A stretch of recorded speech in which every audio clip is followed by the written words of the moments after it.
ನಮಸ್ಕಾರ. ಇನ್ನೊಂದು ಸಣ್ಣ ಕಥೆಯನ್ನು ನಿಮ್ಮ ಮುಂದೆ ಆಸೆ ಪಡ್ತಾ ಇದ್ದೀನಿ. ದಯವಿಟ್ಟು ಇದನ್ನು ಕೇಳಬೇಕು ಎಲ್ಲರೂ. ಮೈಸೂರು ವಿಶಾಲವಾದ ಪ್ರದೇಶ. ಅಲ್ಲಿ ಪ್ರೇಕ್ಷಣೀಯ ಸ್ಥಳ ಮೈಸೂರು ಅಂದಾಕ್ಷಣಕ್ಕೆ. ಅಲ್ಲಿ ನೋಡಲು ಬೇಕಾದಷ್ಟು ಪ್ರೇಕ್ಷಣೀಯ ಸ್ಥಳಗಳು ನಮಗೆ ಸಿಗುತ್ತವೆ. ಅರಮನೆ ಆಗಿರ್ಬೋದು, ಚಾಮುಂಡಿ ಬೆಟ್ಟ ಆಗಿರ್ಬೋದು, ಕೆ ಆರ್ ಎಸ್ ಆಗಿರ್ಬೋದು, dam K R S dam ನೋಡೋಕ್ಕೆ ಭಾಳ ಸುಂದರವಾಗಿದೆ. ಬೃಂದಾವನ ಆಗಿರ್ಬೋದು. ಹೀಗೆ ಅನೇಕ ಸುತ್ತಲೂ ಮುತ್ತಲು ಬೇಕಾದಷ್ಟು 2 ದಿವಸ ನೋಡುವಷ್ಟು ಒಂದು ಪ್ರೇಕ್ಷಣೀಯ ಸ್ಥಳಗಳು ಮೈಸೂರಿನಲ್ಲಿ ಸಿಗ್ತವೆ. ಅಂಥ ಒಂದು ಮೈಸೂರಿನ ಅಣ್ಣ ತಂಗಿ ಇಬ್ಬರು ಆ ಬಡ ಕುಟುಂಬದಲ್ಲಿ ಜೀವನ ಮಾಡ್ತಾ ಇರ್ತಾರೆ. ಅವರಿಗೆ ತಂದೆ ತಾಯಿ ಇರೋದಿಲ್ಲ. ಚಿಕ್ಕ ವಯಸ್ಸಿನಲ್ಲಿ ತಂದೆ ತಾಯಿನ ಇಬ್ಬರು ಕಳ್ಕೊಂಡ್ಬಿಡ್ತಾರೆ. ಆತನ ಹೆಸರು ರಾಘವ ಅಂತಂತೇಳಿ. ಅಲ್ಲಿ ಏನಾಗುತ್ತೆ ಅಂತಂತಂದರೆ, ತನ್ನ ತಂಗಿ ಇನ್ನು ಚಿಕ್ಕ ವಯಸ್ಸಿನಿಂದ ಸಾಕಿರ್ತಾನೆ. ಅವನು ಸಲಿಬಿರ್ತಾನೆ. ತಂದೆ ತಾಯಿ ಸ್ಥಾನದಲ್ಲಿ ನಿಂತ್ಕೊಂಡು ಇರ್ತಾನೆ. ಈಗಿರ್ಬೇಕಾದ್ರೆ ಅಣ್ಣ ತಂಗಿನಲ್ಲಿ ಒಂದು ಸ್ವಲ್ಪ ಒಡಕು ಬಂದ್ಬಿಡ್ತದೆ. ಅವಳು ಏನು ತಪ್ಪು ಮಾಡ್ತಾಳೋ, ಅಣ್ಣ ಬುದ್ಧಿವಾದ ಹೇಳಿದ, ಬೇಡಮ್ಮ ನೀನು ಈ ರೀತಿ ದುಡುಕಿ ಮಾತಾಡಬೇಡ, ಯಾವುದೇ ಕೆಲಸ ಮಾಡಬೇಡ, ನನ್ನ ಪರ್ಮಿಷನ್ ಇಲ್ಲದಲ್ಲೇ ನೀನೇನು ಮಾಡೋಕ್ಕೆ ಹೋಗ್ಬೇಡ ನೀನು ಅಂಥೇಳಿ ಅವನು ಬೇಕಾದ್ರೆ ಅವನ ಸೇಫ್ಟಿ. ತನ್ನ ತಂಗಿ ಪ್ರೀತಿಯಿಂದ ಸಾಕಿರ್ತಾನೆ. ಆ ಸೇಫ್ಟಿಗೋಸ್ಕರ ಹೇಳ್ತಾನೆ. ಅವಳು ಏನು ಮಾಡಿಬಿಡ್ತಾಳೆ ಅಂತ ಹೇಳಿದ್ರೆ,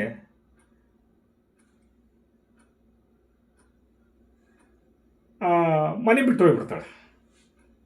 ಏನೋ ಹತಾಶೂರ್ಯ ನಡೆದು ಹೋಗ್ಬಿಡ್ತಾಳೆ. ಭಾಳ ದುಃಖ ಪಡ್ತಾನೆ. ತನ್ನ ತಂಗಿ ಮನೆ ಬಿಟ್ಟು ಹೋದ್ಮೇಲೆ ಅವನಿಗೆ ಜೀವನನೇ ನಿರಾಸೆ ಆಗಿಬಿಡ್ತದೆ. ಅಲ್ಲಿಂದ ಒಂದು ಪತ್ರ ಸಿಗುತ್ತೆ ಅವನಿಗೆ. 3 ವರ್ಷ ಆದಮೇಲೆ ಒಂದು ಪತ್ರ ಬರ್ತದೆ. ಆ ಪತ್ರನ ಕೈಯಾಗ ಹಿಡ್ಕೊಂಡು ರಾಘವ ಆ ಬೀದಿಯಲ್ಲಿ ನಿಧಾನವಾಗಿ ಹೋಗ್ತಾ ಇರ್ತಾನೆ. ಅವನ ಕೈಯಲ್ಲಿ ಒಂದು ಹಳೆ ಪತ್ರ ಹೆಜ್ಜೆ ಹಾಕ್ತಿರ್ತಾನೆ. ಮಳೆ ಹನಿಗಳು ಒಂದೊಂದೇ ಪಟನೆ ಅವನ ಮೇಲೆ ಬೀಳ್ತಿರ್ತವೆ. ಆದರೆ ಅವನಿಗೆ ಆ ಮಳೆ ಬರುವ ಒಂದು ಸೂಚನೆಯೇ ಗೊತ್ತಾಗ್ತಿಲ್ಲ. ಅಷ್ಟು ಮೈ ಮರೆತವನು ಹೆಜ್ಜೆ ಆಗ್ತದಾನೆ. ಆ ಪತ್ರವನ್ನು ಬರೆದವರು ಬೇರೆ ಯಾರೂ ಅಲ್ಲ, ಅವನ ತಂಗಿ. ಈ 3 ವರ್ಷದ ಕೆಳಗಡೆ ಏನು ಮನೆ ಬಿಟ್ಟು ಹೋಗಿದ್ಲಲ್ಲ, ಅವನ ತಂಗಿ. ಆಮೇಲೆ ಯಾಕಂದರೆ ಬಾಲ್ಯದಿಂದಲೂ ಭಾಳ ಪ್ರೀತಿಯಿಂದ ಸಾಕಿರ್ತಾನೆ. ಅಣ್ಣ ತಂಗಿ ಒಟ್ಟಿಗೆ ಬೆಳೆದಿರ್ತಾರೆ. ಒಬ್ರಿಗೊಬ್ಬರು ಪರಸ್ಪರ ಬೆಂಗಾವಲಾಗಿ ನಿಂತಿರ್ತಾರೆ. ಆದರೆ ಬಡತನದ ಹೊರೆ, ತಪ್ಪು ಅರ್ಥಗಳು ಮತ್ತು ಕೋಪದ ಮಾತುಗಳು ಅವರಿಬ್ಬರ ನಡುವೆ ಅಂತರ ಮೂಡಿ ಬಂದ್ಬರ್ತದೆ. ಒಂದು ದಿನ ಜಗಳದ ನಂತರ ಅನಿತಾ, ಅವ್ರ ತಂಗಿ ಹೆಸರು, ಮನೆ ಬಿಟ್ಟು ಹೋಗಿಬಿಡ್ತಾರೆ. ಎಂಥದ್ದು ಮಾಡಿದೆ ನಾನು ಬೈಬಾರ್ದಾಗಿತ್ತಲ್ಲ. ನನ್ನ ತಂಗಿಗೆ ಮನೆ ಬಿಟ್ಟು ಹೋಗ್ಬಿಟ್ಲು. ನಾನು ಮತ್ತೆ ಬರುವುದಿಲ್ಲ ಅಂತಂತೆ, ನೀನು ಮುಖ ನೋಡೋದಿಲ್ಲ, ನಾನು ಬರೋದಿಲ್ಲ ಅಂತಂತೇಳಿ ಜಗಳ ಆಡ್ಕೊಂಡು ಹೋಗ್ಬಿಡ್ತಾಳೆ. ಅವಳ ಆಡಿದ ಮಾತುಗಳು ಅವರ ಅಣ್ಣನ ಕಿವಿಯಲ್ಲಿ ಅದು ನೆನಪು ಮಾಡ್ಕೊಂತಾರೆ. ಇನ್ನೂ ಗುಯ್ಬಿಡ್ತಾ ಇರ್ತದೆ. ಇಂಥ ಜಗಳ ಆಡಿಕೆಗೆ ಹೋದ್ಲು, ಏನು ಮಾಡ್ತಾಳೆ, ಬರೀ ಕೊರಗಿನಲ್ಲೇ ಅವನು ಕೊರಗ್ತಾ ಇರ್ತಾನೆ. ಆ 3 ವರ್ಷಗಳ ಕಾಲ ನಂತರ ಒಂದು ಪತ್ರ ಬರ್ತದೆ. ಅಬ್ಬಾ, ಎಂಥ ಜೀವನ ಇದು. ಆ ಹೇಳಿದ ಮಾತುಗಳು, ನಾನು ಮತ್ತೆ ಈ ಮನೆಗೆ ಬರೋದಿಲ್ಲ, ಅದನ್ನು ತಿಳ್ಕನೇನು ಅಂತ ಹೇಳ್ತಾಳೆ ಅವಳು. ಹೇಳಿದ ಮೇಲೆ ಅವನು ರಾಘವನ ಮನಸ್ಸಿನಲ್ಲಿ ಇನ್ನೂ ಆ ಮಾತುಗಳು ಇನ್ನೂ ಅವನಿಗೆ ಕಾಡ್ತಾ ಇರ್ತದೆ. ಆ ದಿನ ಪತ್ರದಲ್ಲಿ ಅನಿತಾ ತನ್ನ ಅನಾರೋಗ್ಯವನ್ನು ವಿಷಯ ಬರೆದಿರ್ತಾಳೆ. ನನಗೆ ಮೈಯಾಗ ಹುಷಾರಿಲ್ಲ ಅಣ್ಣ, ಕೊನೆಯದಾಗಿ ನಿನ್ನನ್ನು ನೋಡಬೇಕಾಗಿದೆ. ನನ್ನ ಮನದ ಯಾವುದೋ ಮೂಲೆಯಲ್ಲಿ ನನ್ನ ಆಸೆ ಅದು ಕಾಡ್ತಾ ಇದೆ. ದಯವಿಟ್ಟು ಬಂದು, ನಾನು ಮಾತಾಡಿದ್ದೆಲ್ಲ ತಪ್ಪಾಗ್ಬಿಡ್ತು, ನಿನಗೇನೋ ಯಾವುದೋ ಸಿಟ್ಟಿನಾಗ ಹೇಳಿ ಬಂದುಬಿಟ್ಟೆ ಅಣ್ಣ, ನಿನ್ನನ್ನು ನೋಡುವ ಹಾಗೆ ಆಗಿದೆ. ನೀನು ದಯವಿಟ್ಟು ಒಂದು ಸಾರಿ ಬಂದು ನಿನ್ನ ಮುಖವನ್ನು ತೋರಿಸು, ನಾನು ಇಂಥ ಆಸ್ಪತ್ರೆಗೆ ಬೆಡ್ಡಿ ಮೇಲಿದ್ದೀನಿ ಅಂತ ಪತ್ರ ಬರೆದು ಬಿಡ್ತಾರೆ. ರಾಘವನಿಗೆ ಕಣ್ಣೀರು ತಡ್ಕೊಳಕ್ಕಾಗೋದಿಲ್ಲ, ಭಾಳ ದುಃಖ ಪಡ್ತಾನೆ. ಇವಳು ಎಂಥ ಕೆಲಸ ಇಲ್ಲಿದ್ದರೆ ಸೇಫ್ಟಿಗೇನೆ ಇರ್ತಿದ್ಲು, ಏನು ಮಾಡ್ಕೊಂಡ್ಲು, ಏನು ಕತ್ತೀಯೋ, ಏನು ನಡೀತು ಘಟನೆ, ಅಬ್ಬಾ ಶಿವ ಏನು ಮಾಡೋದು ಅಂತಂತೇಳಿ ಅವ್ರ ಅಣ್ಣ ಹೋಗ್ತಾನೆ ಆಸ್ಪತ್ರೆಗೆ. ಜೀವನೆಲ್ಲ ಬಿಗಿಡ್ಕೊಂಡು ದುಃಖನೆಲ್ಲ ನುಂಗ್ಕೊಂಡು ಯಾವ ಪರಿಸ್ಥಿತಿಗದಳೋ ಇವಳು ಅಂತಂತೇಳಿ ಕಷ್ಟ ಬಿದ್ದು ಅಡ್ರೆಸ್ ಹಿಡ್ಕೊಂಡು ಅವನು ಆಸ್ಪತ್ರೆಗೆ ತಲುಪ್ತಾನೆ, ಹಿಡಿತಾನೆ ಆಸ್ಪತ್ರೆ. ಆದರೆ ತಡವಾಗಿರ್ತದೆ, ಅವಳ ಆಯಸ್ಸು ಮುಗಿದೋಗಿರ್ತದೆ. ಹಾಸಿಗೆಯ ಮೇಲೆ ಮೌನವಾಗಿ ಮಲಗಿದ್ದ ತನ್ನ ತಂಗಿಯನ್ನು ದುಃಖ ಪಡ್ತಾನೆ.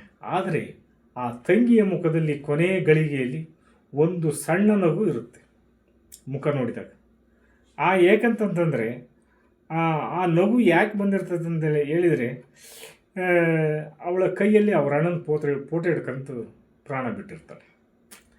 ಅದಕ್ಕೋಸ್ಕರ ಸಂತೋಷವಾಗಿ ಅವಳು ಅಣ್ಣನ ಮುಖವನ್ನು ಫೋಟೋವನ್ನು ನೋಡಿ ಆ ನಗು ಹಾಗೆ ಆ ಮುಖದಲ್ಲಿರುತ್ತೆ. ಅದನ್ನು ನೋಡ್ತಾನೆ ಅವರ ಅಣ್ಣ. ಆದರೆ ಜೀವ ಇರಲಿಲ್ಲ, ಜೀವ ಹೋಗಿಬಿಟ್ಟಿರ್ತಾಗಲಿ. ಅವಳ ಕೈಯಲ್ಲಿ ರಾಘವನ ಹಳೆಯ ಫೋಟೋ ಒಂದು ಹಿಡ್ಕೊಂಡಿದ್ದು. ಹಿಂಗೆ ಕ್ಷಣದಲ್ಲಿ ಅವರ ಅಣ್ಣ ಕುಸಿದು ಬಿದ್ದುಬಿಡ್ತಾನೆ ನೆಲಕ್ಕೆ. ಅವಳ ಹತ್ರ ಕ್ಷಮೆ ಕೇಳ್ಕೊಬೇಕು ನಾನು ಅಂತ ಬಂದಿರ್ತಾನೆ. ನಾನು ಮಾಡಿದ ತಪ್ಪಾತಮ್ಮ ನೀನು ಕಳಿಸ್ಕೊಟ್ಟದ್ದು, ಅವನು ಕ್ಷಮೆ ಕೇಳೋಕ್ಕೆ ಅಂತ ಬಂದಿರ್ತಾನೆ. ಆದರೆ ಅವನು ಆ ಸ್ಥಳ ಮುಟ್ಟೋದು ಲೇಟಾಗಿ ಅವಳ ತಂಗಿನ ಪ್ರಾಣವೇ ಹೊರಟೋಗಿರ್ತದೆ. ಆಸ್ಪತ್ರೆ ಬಂದ್ಬಿಟ್ಟ ಅಷ್ಟೊತ್ತಿಗೆ ಅಳುತ್ತಾನೆ, ದುಃಖ ಪಡ್ತಾನೆ, ಆಕಾಶ ನೋಡ್ತಾನೆ. ಅವನ ಜೀವನವೇ ಜರ್ಜರಿತಾಗಿ ಹೋಗಿರ್ತದೆ.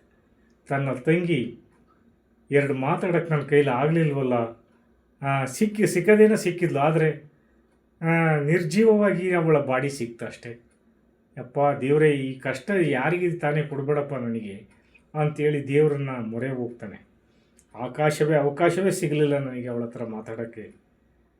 ಮಳೆ ಇನ್ನೂ ಸುರಿತಲೇ ಇತ್ತು. ಆ ಮಳೆಗೆ ನೆಂದ್ಕೊಂಬಂದಿರ್ತಾನೆ ಅವನು. ಸುರಿತಲೇ ಇತ್ತು. ಅವನ ಮನದ ನೋವು ಕಡಿಮೆ ಆಗಲೇ ಇಲ್ಲ. ದುಃಖ ತಪ್ತನಾಗ್ಬಿಡ್ತಾನೆ. ಆ ದುಃಖ ತಪ್ತನಾಗಿ ತನ್ನ ತಂಗಿಯ ಶವವನ್ನು ತೆಗೆದುಕೊಂಡು ತನ್ನೂರಿಗೆ ಮೈಸೂರಿಗೆ ಬಂದು ಆ ಸ್ಮಶಾನದಲ್ಲಿ ಆ ತಂಗಿಯ ಶವವನ್ನು ಹೂಳಿ ಗುಲಾಬಿ ಹೂವನ್ನು ನೆಟ್ಟು ಅವಳ ಶವದ ಆ ಗೋರಿಯ ಮುಂದೆ ಗುಲಾಬಿ ಹೂವಿನ 4-5 ಗಿಡಗಳನ್ನು ಹಾಕ್ತಾನೆ. ಕೆಂಪು ಗುಲಾಬಿ, ಕಪ್ಪು ಗುಲಾಬಿ ಆಗಿಬಿಟ್ಲಲ್ಲ ನನ್ನ ತಂಗಿ, ನನ್ನಿಂದ ಜಗಳ ಆಡ್ಕೊಂಡು ಹೋಗಿ. ಅಮ್ಮ, ಯಾವ ಜನ್ಮದಲ್ಲಿ ನಿನಗೆ ಈ ಋಣವನ್ನು ತೀರಿಸಲಿ? ನಿನ್ನದೇ ತಪ್ಪು, ನನ್ನದೇನೂ ತಪ್ಪಿಲ್ಲ. ನೀನು ಸ್ವಲ್ಪ ತಾಳ್ಮೆಯಿಂದ ಇರಬೇಕಾಗಿತ್ತು ನನ್ನ ಜೊತೆಗೆ. ಯಾವುದು ಟೆನ್ಷನ್ನಲ್ಲಿ ನಾನು ಮಾತಾಡಿದ್ದು ನಿನ್ನ ಸಾವಿಗೆ, ನಿನ್ನ ದುರಂತಕ್ಕೆ ಕಾರಣ ಆಗಿಬಿಡ್ತಲ್ಲಮ್ಮ. ಓ ಮೈ ಗಾಡ್ ಅನ್ನುವ ಮಾತು ಅವನಲ್ಲಿ ಕಾಡ್ತಾ ಇರ್ತದೆ. ಅದಕ್ಕೆ ದುಡುಕಿ ಈ ಹೆಣ್ಣು ಮಕ್ಕಳ ಮನಸ್ಸು ಭಾಳ ಸೂಕ್ಷ್ಮ. ನಾವು ಅವ್ರ ಹತ್ರ ಮಾತಾಡ್ಬೇಕಾದ್ರೆ ಭಾಳ ಎಚ್ಚರಿಕೆಯಿಂದ ಮಾತಾಡಬೇಕು, ಭಾಳ ಸೂಕ್ಷ್ಮತೆಯಿಂದ ಮಾತಾಡಬೇಕು. ನಮ್ಮ ಸಿಟ್ಟನ್ನು ಕಂಟ್ರೋಲ್ ಮಾಡ್ಕೊಬೇಕು. ಹಾಗಾಗಿ ಈ ದುರಂತ ಯಾರಿಗೂ ಬರೋದು ಬೇಡ ಅಂತಂತೇಳಿ ಮುಂದೆ ಭವಿಷ್ಯದಲ್ಲಿ ನಿಮ್ಮ ಮನೆಯಲ್ಲಿ ತಂಗಿ ಹೆಣ್ಮಕ್ಳಿದ್ರೆ ಅವರನ್ನು ಗೌರವದಿಂದ ಕಾಣಿ. ಏನೇ ನಿಮಗೆ ಟೆನ್ಷನ್ ಒತ್ತಡಗಳಿದ್ದರೂ ಪ್ರೀತಿಯಿಂದ ನಗುನಗುತ್ತಾ ಮಾತಾಡಿಸಿ. ಕಷ್ಟಗಳಿದ್ದರೆ ನಿಧಾನವಾಗಿ ಹೇಳಿಕೊಳ್ಳಿ ಅನ್ನುತ್ತಾ ಇವತ್ತಿನ ಈ ಕಾರ್ಯಕ್ರಮವನ್ನು ಇಲ್ಲಿಗೆ ಮುಗಿಸ್ತಾ ಇದ್ದೀನಿ. ದಯವಿಟ್ಟು ಚಾನಲನ್ನು ಸಬ್ಸ್ಕ್ರೈಬ್ ಮಾಡಿ ಅಂತ ಅನ್ನುವ ಮಾತನ್ನು ಹೇಳುತ್ತಾ ನನ್ನ ಮಾತುಗಳನ್ನು ಮುಗಿಸ್ತಾ ಇದ್ದೀನಿ. ಜೈ ಹಿಂದ್, ಜೈ ಕರ್ನಾಟಕ.